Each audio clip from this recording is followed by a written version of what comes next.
ಚಿಕ್ಕ ಹುಡುಗನ ಶಾಪ. ಇತ್ತೀಚೆಗೆ ಅಷ್ಟು ದೂರದಲ್ಲೇ ಒಬ್ಬ ಬಹಳ ಕೋಪಗೊಂಡ ಚಿಕ್ಕ ಹುಡುಗನಿದ್ದನು.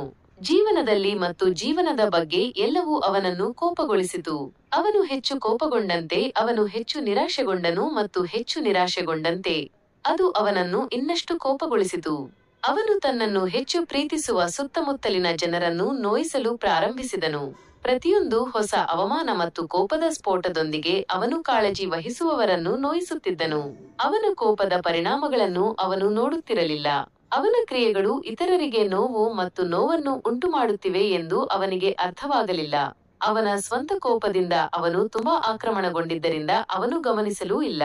ವಿಶೇಷವಾಗಿ ಕೆಟ್ಟ ಸ್ಫೋಟದ ನಂತರ ಅವನ ತಾಯಿ ಅವನನ್ನು ಅರಣ್ಯದಲ್ಲಿ ನಡೆಯಲು ಕಳುಹಿಸಿದಳು ಮತ್ತು ಅವನು ಶಾಂತವಾಗುವವರೆಗೆ ವಿಷಯಗಳ ಬಗ್ಗೆ ಯೋಚಿಸಿದಳು.